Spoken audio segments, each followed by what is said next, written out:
Atos capítulo 2. Atos capítulo 2, versículo 42. Atos capítulo 2, versículo 42. É o término, então, do nosso estudo do segundo capítulo de Atos. Acredito que tenha sido, ou será, essa mensagem hoje, a quinta ou a sexta pregação em Atos capítulo 2. Vimos a descida do Espírito Santo, vimos Pedro explicando a descida do Espírito Santo, vimos a pregação completamente bíblica de Pedro, quando ele prega baseado no Salmo 16, no Salmo 110, em Joel capítulo 2. E agora nós iremos ver a prática da igreja. Domingo passado vimos como os ouvintes da pregação reagem à pregação, como os ouvintes da palavra reagem à palavra. Amém? E hoje nós veremos como a igreja anda depois da palavra. Então, Atos capítulo 2, do versículo 42, até o último versículo do capítulo, versículo 47, a Bíblia vai mostrar para nós a prática de uma igreja genuína. Irmãos, eu não quero que você pense que existe uma igreja perfeita, isso é impossível. Você faz parte de uma igreja completamente imperfeita. A igreja de Atos dos Apóstolos também era imperfeita, mas era uma igreja modelo. Nós não temos na Bíblia uma igreja perfeita, mas nós temos uma igreja modelo. A igreja de Atos, avivada pela descida do Espírito Santo, de fato é uma igreja modelo. E do 42 ao 47 são os pilares desta igreja modelo, mas não perfeita. Na igreja de Atos tinha falsa conversão, em Atos capítulo 8. Na igreja de Atos tinha um casal que mentia e roubava da igreja, roubava de Deus, em Atos capítulo 5, Ananias e Safira. Por aí você vê e percebe que a igreja não era perfeita. A igreja de Atos tinha gente que queria expulsar demônio em Atos 19, mas que não tinha nenhuma intimidade com Deus. Então você vai ver que a igreja não é perfeita. A igreja de Corinto, por exemplo, com muitos problemas e dificuldades, como estamos estudando aqui, todas as quartas-feiras. Mas o modelo da igreja, graças a Deus, foi preservada neste livro, nesta perícope, nesse pedaço de texto, e eu tenho certeza que pode nos edificar aqui também. O texto diz no versículo 42, e perseveravam na doutrina dos apóstolos, na comunhão, no partir do pão e nas orações. Você acabou de ler os 4 pilares centrais de uma igreja genuína e verdadeira. Uma igreja verdadeira persevera, ou seja, presta total atenção, não ignora. Uma igreja verdadeira firma estacas nestes pilares. Perseverar, irmão, é continuar mesmo diante de toda a dificuldade. Perseverar é unânimes, juntos, focar em um alvo e em um objetivo, e não abandonar este objetivo por causa de motivo algum. Perseverar significa prestar total atenção em algo ou em alguém. Perseverar é continuar a caminhada mesmo diante dos obstáculos. E a igreja de Atos perseverava, prestava total atenção, firmava as suas estacas em 4 pilares do versículo 42. E a partir do 43, mais pilares. Mas olha o primeiro pilar de uma igreja verdadeira. Olha o primeiro pilar de uma igreja genuína, onde a atenção de uma igreja verdadeira precisa estar. O primeiro passo, o primeiro ponto, o primeiro objetivo, o primeiro alvo de uma igreja genuína se encontra no versículo 42, doutrina dos apóstolos. Não existe igreja sem doutrina, não existe igreja sem ensinamento da palavra de Deus, não existe igreja sem Bíblia, não existe igreja sem estudo das Escrituras. A igreja do livro de Atos perseverava na doutrina dos apóstolos. E a pergunta que eu faço é, o que é a doutrina dos apóstolos? Ou quais são as doutrinas dos apóstolos? Os ensinos dos apóstolos. Nós temos hoje, no nosso cânon sagrado, na Bíblia Sagrada, escritos de apóstolos. Pedro, Paulo, João, todos esses escreveram ensinamento para nós, mas é óbvio que quando Atos estava sendo vivido e não escrito, vivido, não tínhamos cartas dos apóstolos. Obviamente os seus ensinamentos eram orais, eram de boca em boca, E os apóstolos ensinaram as suas doutrinas, porque eles aprenderam as doutrinas. As doutrinas dos apóstolos não são doutrinas simplesmente dos apóstolos. As doutrinas dos apóstolos são as doutrinas que eles aprenderam com o nosso Senhor Jesus Cristo durante 3 anos de caminhada. O Senhor Jesus ensinou para eles sobre o reino de Deus. O Senhor Jesus ensinou para eles sobre a salvação. O Senhor Jesus ensinou para eles sobre o fim dos tempos. O Senhor Jesus ensinou para eles como uma igreja genuína vive e qual é a base desta igreja, Mateus 16. O Senhor Jesus ensina a sua igreja como perdoar, como amar o próximo, como amar a Deus sobre todas as coisas. E a igreja de Atos dos Apóstolos estavam unânimes, estavam juntos, todos os membros daquela igreja, os participantes daquela igreja. Você vai lembrar comigo que primeiro eram 120, depois passou para 3.000. Em Atos capítulo 4, veremos 5.000 membros naquela congregação. 5.000 membros juntos e unidos na doutrina dos apóstolos. Todo mundo seguia a doutrina? Ananias e Safira, não. Todo mundo seguia a doutrina? Simão o Mágico, não. Mas com certeza a maioria daquelas pessoas estavam perseverando e prestando total atenção naquilo que os apóstolos tinham para ensinar. Eles queriam viver de acordo com os apóstolos. Eles queriam viver de acordo com Jesus Cristo, porque viver de acordo com os apóstolos é viver de acordo com Jesus Cristo. Jesus ensina os apóstolos ensinaram aos presbíteros, os presbíteros ensinaram a igreja do 1º, 2º, 3º século. Este ensinamento chega em nós mais claramente e puramente pós-reforma protestante. E hoje nós estamos aqui lendo um livro do 1º século que ensina para nós que uma base verdadeira da igreja e uma igreja genuína só é igreja quando tem doutrina, quando tem ensinamento. Outro dia eu ouvi dizer que tem gente que não gosta de doutrina. Eu falei, quem não gosta de doutrina é porque não é crente. Quem não gosta de doutrina é porque não é cristão. Quem não gosta de ensinamento bíblico, de culto de doutrina, de estudo bíblico, de escola de líderes, de escola bíblica dominical, de estudo na quarta-feira, quem não gosta disso não é crente. Porque a igreja genuína tem como sua base doutrina. Para que você sai de casa? Para ouvir alguém conversar fiado no microfone? Para que você sai de casa? Para você ouvir eu contar aqui para vocês sobre a minha vida? Para que você sai de casa todo domingo? Para que alguém possa falar para vocês aqui algum motivo de alegria ou de... Não! Vocês saem das suas casas para ouvirem doutrina. Vocês saem das suas casas para aprenderem a palavra de Deus. O segundo pilar da igreja está aí no 42 também. Comunhão.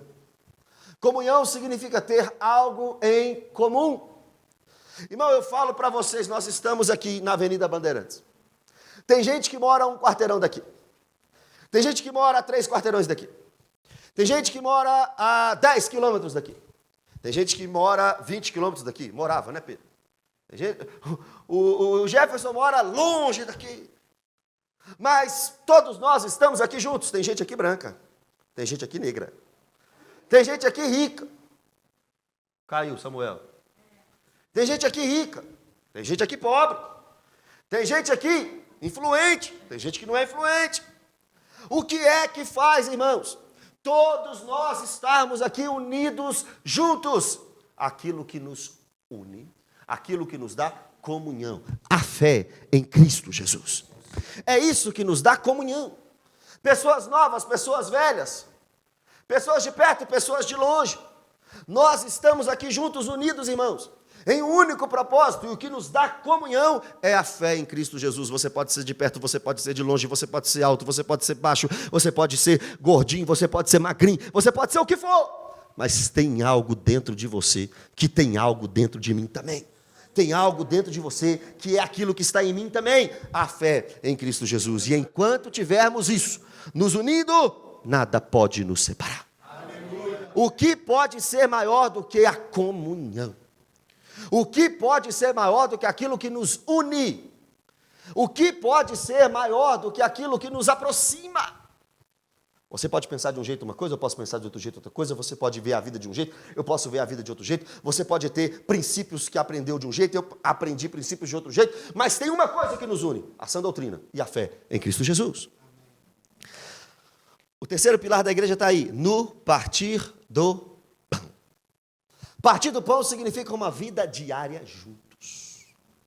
Partir do pão significa que você, para ser igreja, não necessariamente apenas frequenta um lugar e passa o resto da semana sem comunhão com seus irmãos. Não é assim.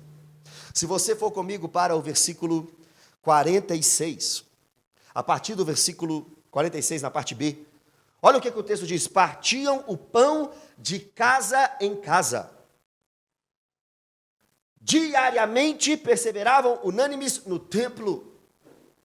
Uma vida de igreja é uma vida de unidade, é uma vida de comprometimento e é uma vida de compromisso com o outro.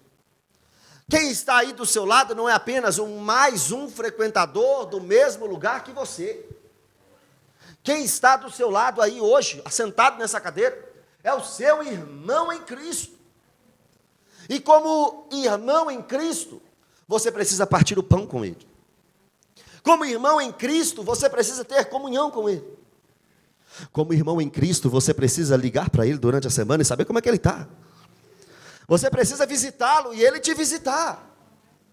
Como irmão em Cristo, vocês precisam entender que a igreja do Senhor Jesus é atuante durante a semana, não somente no domingo. Não é apenas a responsabilidade de um ou de outro, todos nós precisamos partir o pão. Todos nós precisamos viver uma vida de unidade. O GC te ajuda a fazer isso.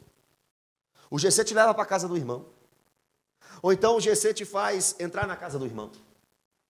O GC é um grupo de crescimento, é um pequeno grupo, é um encontro que nós temos semanalmente nas casas. E esses GCs estão disponíveis aí depois lá no grupo. O Vitor manda lá a lista de GC, e quem não está no grupo, me procura no final que eu coloco no grupo da igreja, para você saber onde a igreja está se reunindo. Você acha que a Lagoinha Mangabeira se reúne apenas domingo de manhã? Não. Ela se reúne domingo de manhã aqui, onde vocês estão. Ela se reúne também domingo à noite, às 18 horas, aqui onde nós estamos. Ela se reúne quarta-feira à noite, aqui também no estudo bíblico, às 8 horas.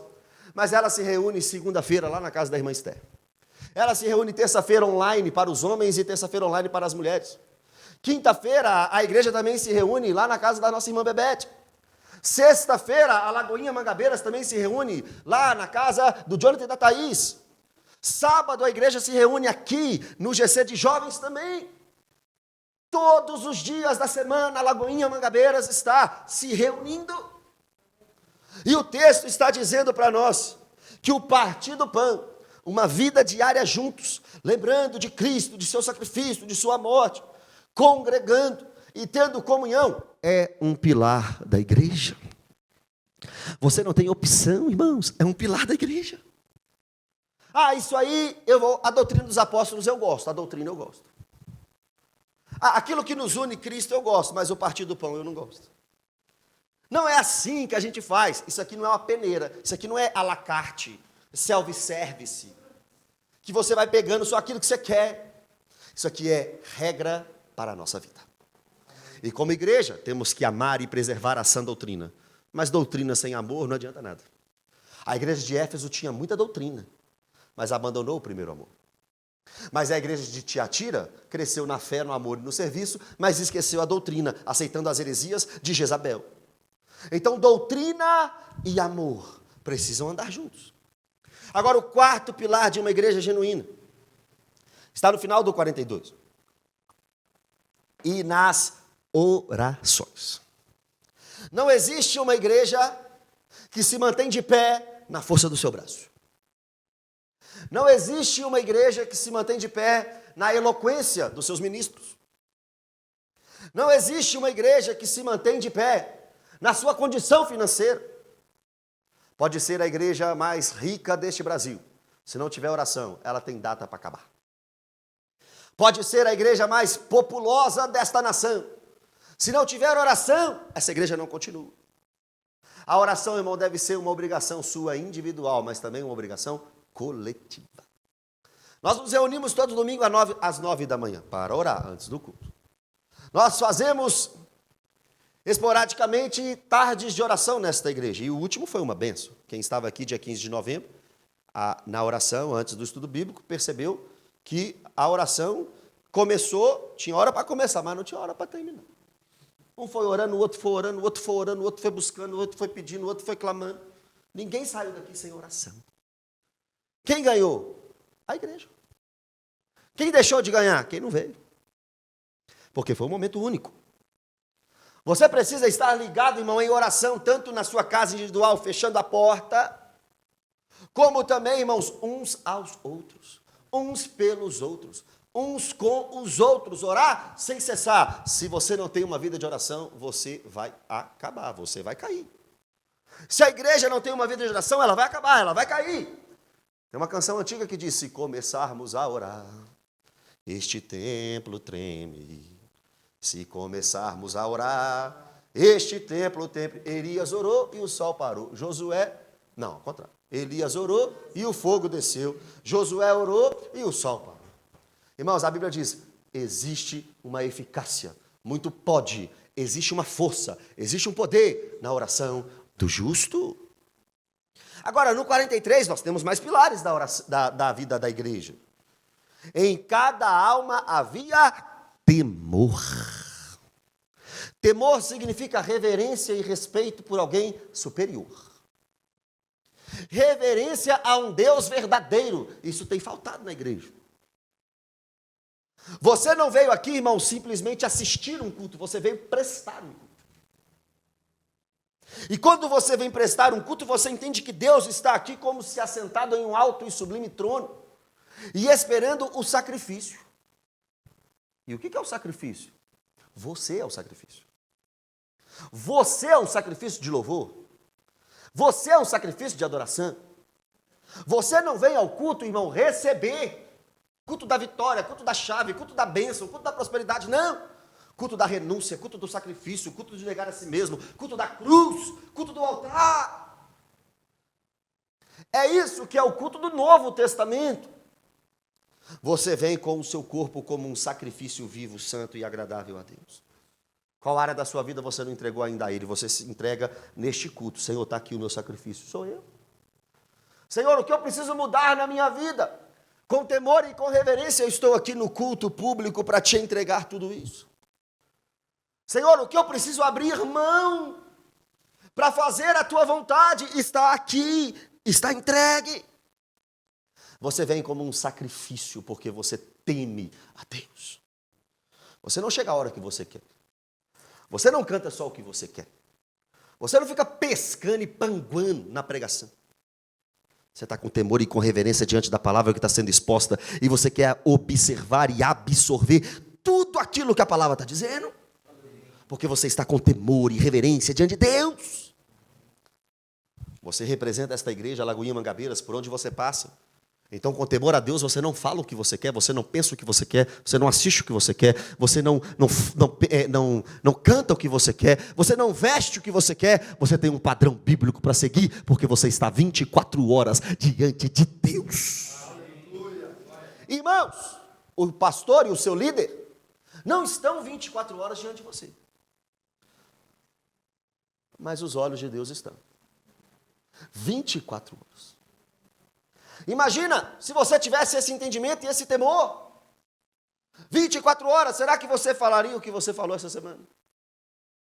Será que você faria o que você fez lá no seu quarto fechado essa semana? Será que você cantaria aquilo que você cantou essa semana? Se lembrasse que os olhos de Deus repousam sobre você. Isso não é ter medo, eu não estou pedindo para ninguém ter medo. Eu estou pedindo para todo mundo ter reverência, temor a Deus. Nós estamos 24 horas diante de Deus. Aqui na igreja é uma benção. Aqui na igreja parece que o cidadão tem asas e auréola. Mas dentro de casa é um chifre tridente. Aqui abraça a esposa, aqui beija a esposa, chega lá, bate na esposa. Aqui oferta, aqui é generoso, chega em casa e não compra um picolé para o filho. Aqui ora, aqui lê a Bíblia, chega lá na casa dele. Se você quiser esconder alguma coisa do seu marido, é só colocar na Bíblia. Ele não vai achar nunca. Não tem temor, não tem reverência, não tem santidade.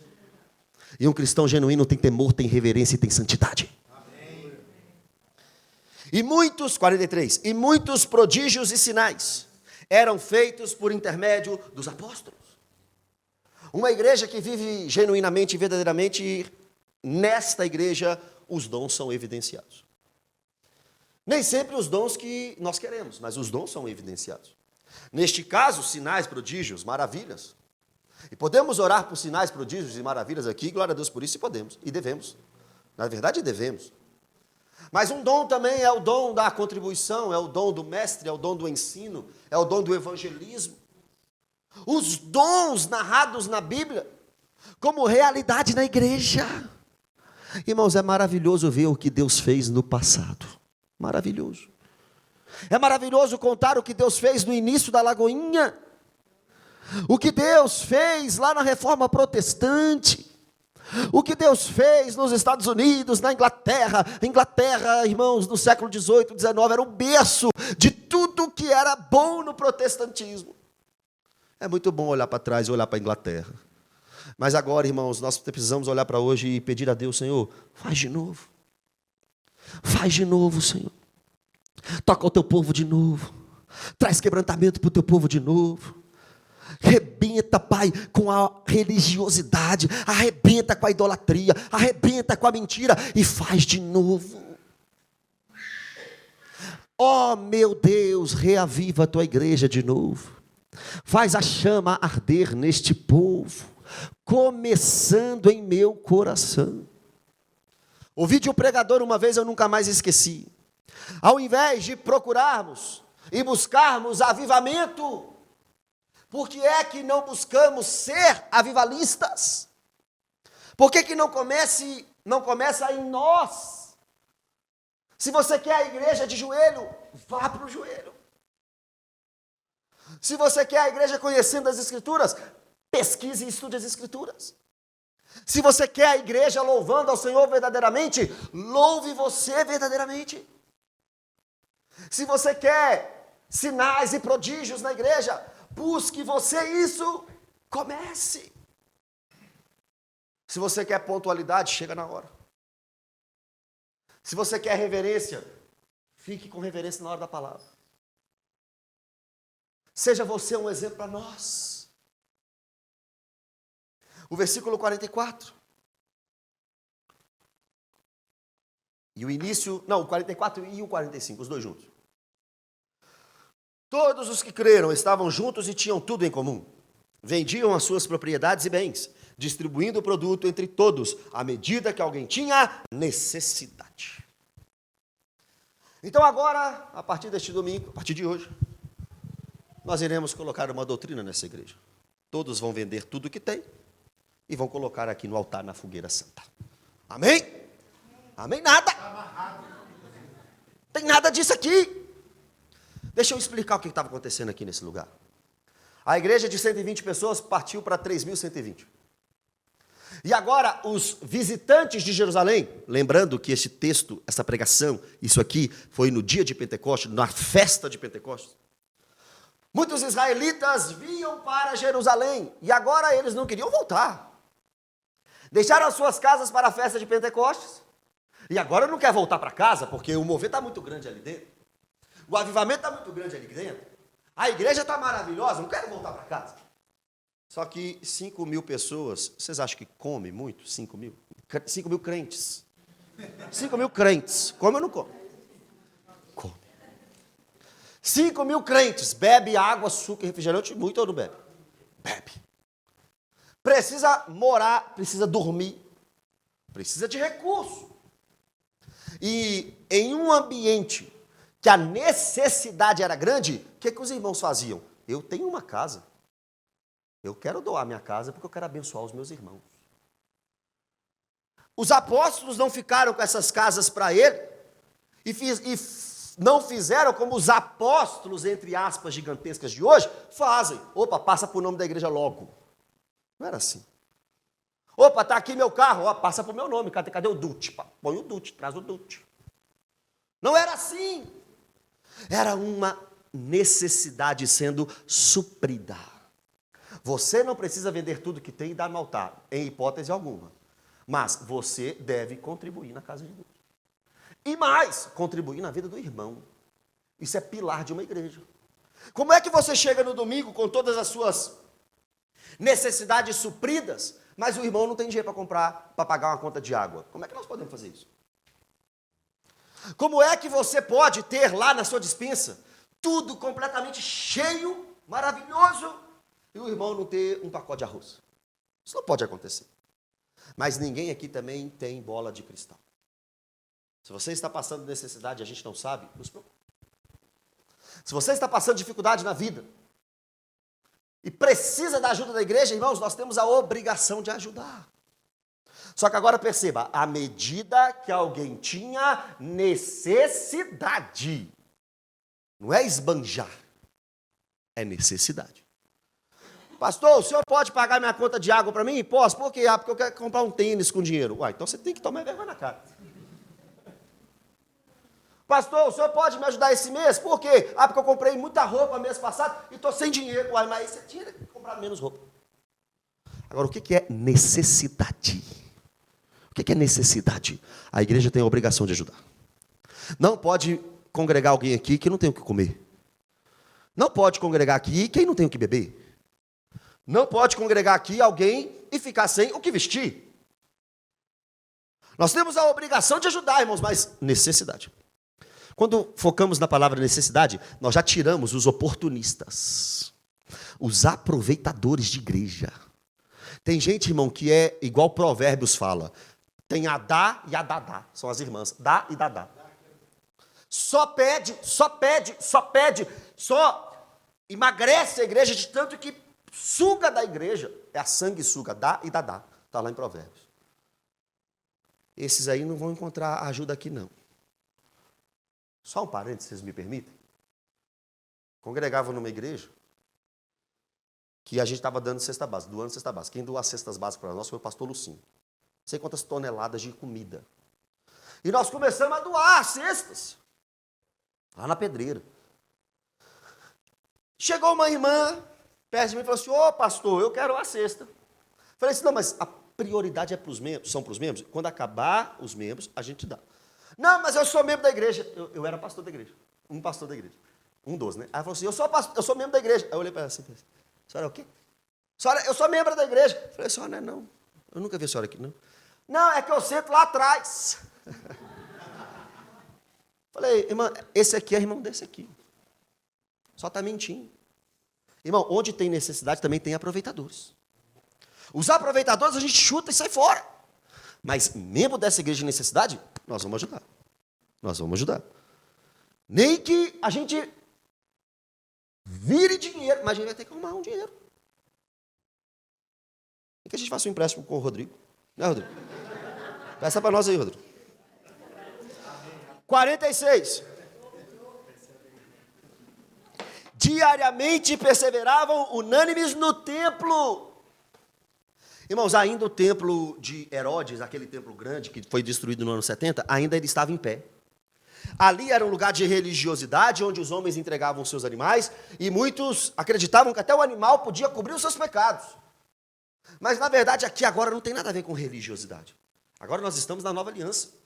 Não era por causa do templo de Herodes, não era por causa de lugar, por causa de parede, não. É porque eles queriam estar juntos. Eles faziam com prazer aquilo que antes era uma obrigatoriedade da lei. O local de reunião foi o templo. Eu fico vendo na internet os desigrejados. Os desigrejados não têm pavor de saber que a gente se reúne em um lugar. Onde está o erro doutrinário de nos reunirmos em um lugar? O erro doutrinário é chamar este lugar de igreja. Este lugar aqui é uma congregação, lugar onde a gente se reúne. Igreja, sim, de fato, é a Assembleia dos Santos. Qualquer lugar que se reunir é uma igreja. Nós somos a igreja. Mas isso não quer dizer que você não deve congregar. Pelo contrário, Hebreus diz: não deixem de congregar, porque isso é costume de muitos. Então perceba, irmãos, o que é a igreja? Isso aqui? Nós somos a igreja. Isso aqui é o local onde a igreja se reúne. A igreja de Atos se reunia no templo. E ó, para você ver, aí eu vou ter que só te exortar um pouquinho. Diariamente. Diariamente. Tem gente aqui que está difícil vir uma vez na semana. Tem gente que eu tenho que ficar implorando para vir no culto. Tem gente que eu tenho que bater na porta dele uma hora antes do culto, ajoelhar e falar assim, aqui, você tem como você ir no culto? Mas e a igreja modelo? A igreja modelo é assim, ó, eu quero é meus irmãos. Onde é que estão meus irmãos? Está lá no templo? Eu vou para lá. Que dia? Todo dia. Todo dia. Tem gente que não gosta do irmão do lado. Meu Deus do céu, tem que ver esse irmão domingo. Imagina se eu tiver que ver todo dia. Misericórdia. A igreja genuína, irmãos, estavam juntos todo dia. Eu sei que nós estamos em 2023. Que você trabalha, que você tem seus compromissos, suas responsabilidades. Mas você não pode participar de um GC, não? Tem GC para homens e para mulheres aqui online. Online, você vai ficar na sua casa. Tem GC presencial. Não posso nenhum dia de GC. Talvez você trabalha muito e não pode. Ok. Mas lá na hora do almoço, liga para alguém. Lá na hora do almoço, manda mensagem. Ah, eu não tenho horário de almoço. Então você está morrendo. E não está percebendo. Você tem que sair desse emprego. Tem tempo para nada. Se você não tem tempo para ligar para o irmão, como é que estão seus filhos? Como é que está sua esposa? Como é que está seu marido? Não tem tempo para nada, como é que está sua família? Cuidado com isso. Irmão, tempo, prioridade, quem faz é a gente. Quem faz é a gente. Ó, eu vou dar uma dica sagrada para você nunca mais atrasar no culto. Sabe como é que você nunca mais atrasa no culto? Acordar mais cedo. Ah, mas eu acordei 8. Acorda 7h30 para você ver, você não vai atrasar. Ah, eu não tenho tempo de orar. Acorda 7. Você vai ter tempo de orar. Irmão, quem faz o horário é a gente. É a gente. Diariamente eles estavam no templo. Partiam o pão de em casa, como eu já falei. Finalzinho do 46. Tomavam as suas refeições com singeleza e alegria de coração. Sabe o que é singeleza e alegria de coração? Era algo espontâneo e verdadeiro. Algo espontâneo e verdadeiro significa uma verdadeira amizade. Lugar de fazer amizade é na igreja. Lugar de estar próximo de pessoas é na igreja. Ah, naquela igreja só tem panelinha. Entra na panelinha com tudo e fecha a tampa. Ué.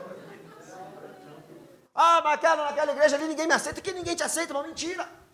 Aceita sim.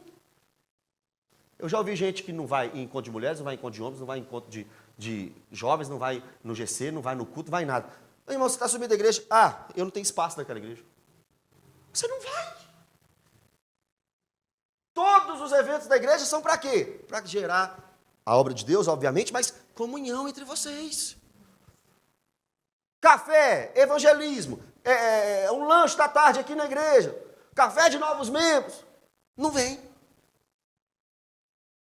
Como é que vai ser amigo?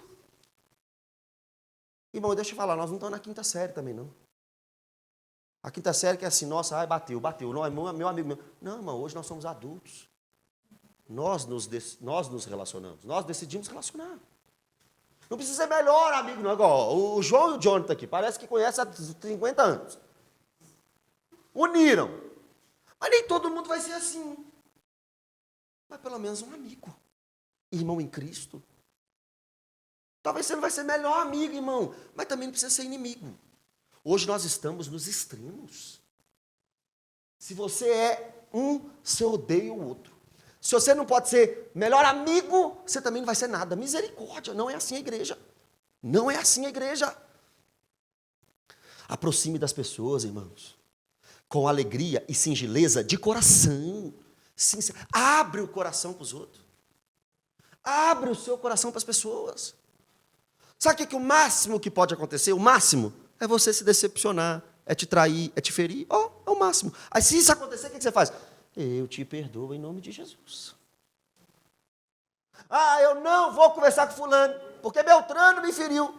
Fulano não é Beltrano, para começar. E para terminar, pode ser diferente. Pode ter restauração. Irmãos, quantas e quantas pessoas eu converso durante a semana. E eles me falam, eu não vou para a igreja mais, porque tal igreja me feriu. Irmãos, eu entendo, mas eu não posso aceitar. Eu entendo que gera trauma, dificuldade, tristeza. Irmão, mas nem todo mundo é igual a todo mundo. Nós podemos fazer diferente. Nós podemos ter alegria e singeleza de coração aqui. Vamos ser sinceros uns com os outros. que é que um não gosta do outro? O que é? Vamos sentar, vamos resolver. Como adultos. Irmão, deixa eu te explicar um negócio. O Kids é lá em cima. Parece que o Kids é aqui embaixo. Nós somos adultos. Nós resolvemos as situações. E, entendendo que é um mandamento do Senhor Jesus, nós temos amizade com os irmãos. 47. Outro pilar da igreja. Louvando a Deus. Irmãos, uma igreja genuína louva a Deus.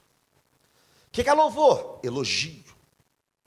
É engrandecer a Deus por aquilo que Ele é e por aquilo que Ele faz. É por isso que nós ficamos batendo na tecla nessa igreja para louvar apenas, para a hora do louvor ter apenas louvores. Como é que chama? É hora do louvor ou hora da música? Hora do louvor. Música é outra coisa. Louvor é quando nós estamos aqui dizendo: grande é o Senhor e muito digno de louvor. Queremos o teu nome engrandecer, Senhor meu Deus. Quando eu maravilhado fico a pensar nas obras de tuas mãos, porque Ele vive, posso crer no amanhã. Isso é louvor. E para quem gosta dos mais novos aí, dos worship, tem worship que é louvor. Tem worship que não é louvor, não. Tem música nova que é ruim. Tem música louvor, tem música nova que é só música. Tem música nova que é louvor. O que é o parâmetro? A palavra. O que está sendo falado é a palavra? Nós queremos aqui cantar a palavra. Porque uma igreja genuína louva a Deus. Você não veio aqui para ser louvado. Por isso que você não vai ouvir aqui: você é o espelho que reflete a imagem do Senhor. Você é precioso, mais raro que o ouro. Não, aqui nós não cantamos isso, não. Nós cantamos aqui quão grande é o meu Deus. Cantarei quão grande é o meu Deus. Quer cantar para você? Canta no espelho, lá da sua casa. Aqui nós cantaremos para Deus. Aqui nós louvaremos a Deus. Agora olha isso aqui. E contando com a simpatia de todo o povo. Respeito da comunidade. Eu não estou falando que ninguém tem que gostar da gente, que o Mangabeiras vai nos amar, não é isso não. Mas pelo menos tem respeito. Opa, ali tem uma igreja de verdade. Ali tem uma igreja genuína. O pessoal ali se reúne certinho e são verdadeiros irmãos. Será que é isso que eles estão falando da nossa igreja? Ou lá onde você congrega, você só fala mal dessa igreja? Congrega onde você vive, né, trabalha e tal. Onde você reúne, onde você vai, você só fica falando mal da igreja. O povo fica assim: não, é ali? Eu vou entrar, não. Qual que é a imagem que a igreja tem lá fora por causa da sua vida? As pessoas ouvem só fofoca daqui, ou também você fala assim: não, mas vamos lá porque lá é uma igreja, etc, etc. Quem é a Lagoinha Mangabeiras para as pessoas que você conhece? Estou falando para você ficar elogiando a igreja o tempo todo, não. Pode falar que aqui tem problema. Pode falar que aqui é quase uma igreja de Laodiceia. Mas só Laodiceia também? Será que nós não somos Filadélfia, que ama a palavra, não? Será que nós não somos Esmirna, que somos pobres na terra, mas ricos no céu, não? Será que só tem defeito? O povo vai respeitar a nossa igreja, quando nós começarmos a respeitar a nossa igreja. Agora, a partir do final do 47, irmãos, não depende de mim nem de você. Não tem nada a ver comigo nem com você. Enquanto isso, acrescentava-lhes o Senhor, dia a dia, os que iam sendo salvos. Aí não é comigo. Aí não é com você. Aí é com Deus. Quem atrai pessoa para esse lugar é Deus. Quem salva pessoas neste lugar é Deus. Eu não tenho esse poder, você não tem esse poder. Quem transforma o coração é Deus.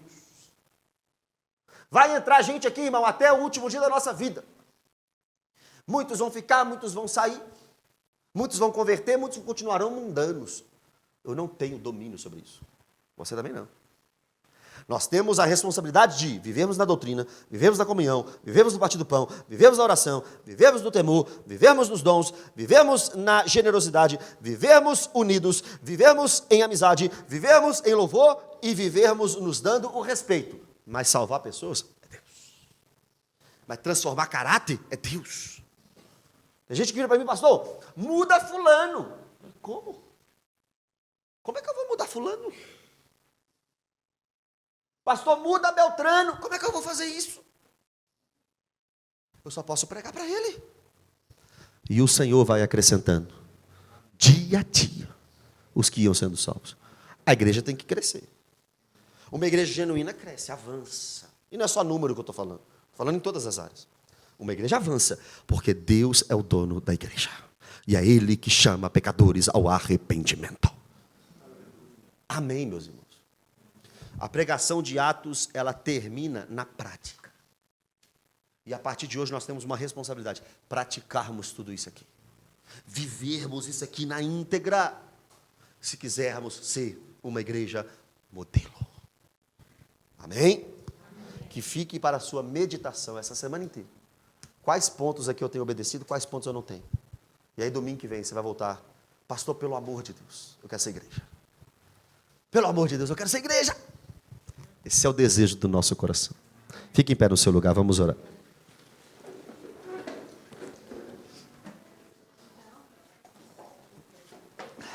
Obrigado, Senhor, pela Tua palavra. Obrigado, Senhor, pela prática da Tua palavra. Nos ensinada em Atos. Eles praticaram, Senhor. Os irmãos de Atos praticaram. A igreja lá de Jerusalém praticou. Mas nós queremos praticar também, Senhor. Nós queremos praticar também, Deus.